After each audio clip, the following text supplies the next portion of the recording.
النهاردة بنبص على السيناريو بصراحة مقلق جدا. ماذا لو تم إغلاق مضيق هرمز؟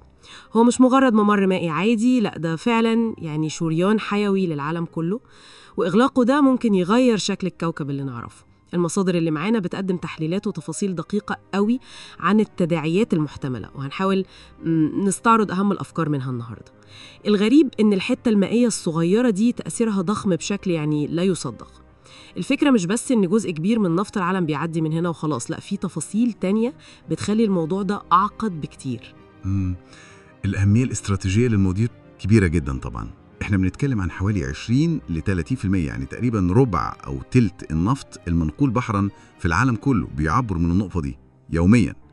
ده غير كميات ضخمة جدا من الغاز الطبيعي المسال.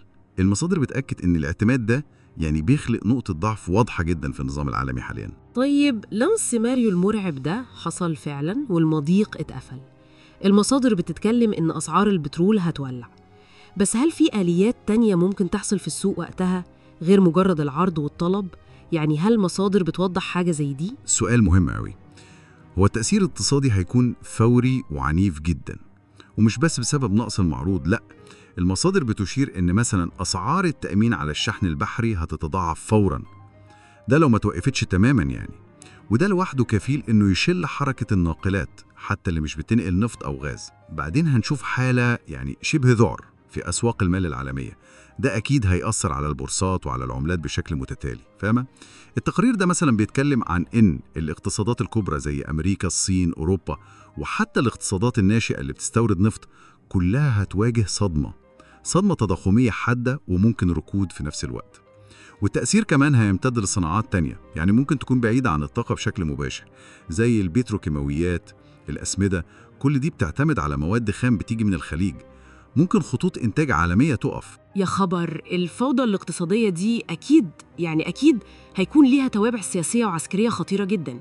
بدل ما نتكلم بس عن احتمالية الصدام المباشر، هل المصادر بتشير لأشكال تانية من الصراع أو الضغوط ممكن تحصل في المنطقة وقتها؟ بالتأكيد، التوترات السياسية والعسكرية هتزيد بشكل حاد ومتعدد الأوجه. في كلام في بعض التحليلات عن احتمالات زي حرب بالوكالة مثلا، أو هجمات سيبرانية تستهدف منشآت نفطية أو حتى بنية تحتية بحرية. ده غير طبعا الاستعراض العسكري المكثف اللي ممكن نشوفه في المنطقة. تدخل قوى كبرى زي أمريكا مش بس وارد، لا ده المصادر بتناقش سيناريوهات التدخل المختلفة دي ومدى فعاليتها وتكاليفها أصلا. والأمم المتحدة ومجلس الأمن أكيد هيتحركوا، بس قدرتهم على فرض حل سريع دي محل شك كبير بصراحة في ظل الاستقطاب الدولي اللي احنا فيه. المنطقة نفسها للأسف ممكن تتحول لساحة صراع نفوذ أوسع بكتير.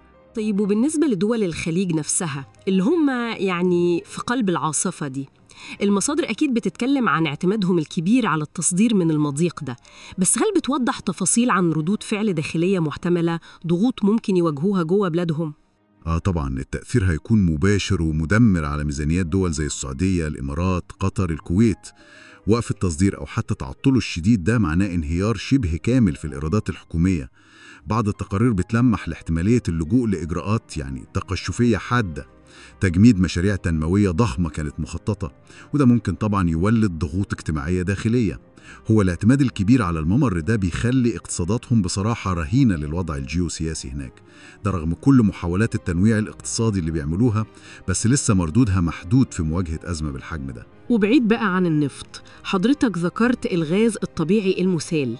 دول زي اليابان وكوريا الجنوبية بتعتمد بشكل كبير جدا على الغاز القطري اللي بيعدي من هرمز. إيه حجم التأثير المتوقع عليهم تحديداً؟ نعم، نقطة مهمة جدا. المصادر بتبرز إن حوالي ربع إمدادات الغاز الطبيعي المسال العالمية بتمر من المضيق، وقطر هي المصدر الأكبر طبعاً. فدول زي اليابان وكوريا الجنوبية وتايوان وحتى بعض الدول الأوروبية هتتأخر بشدة. إنهم يلاقوا بدائل سريعة بنفس الكميات وبنفس الأسعار ده يكاد يكون مستحيل على المدى القصير.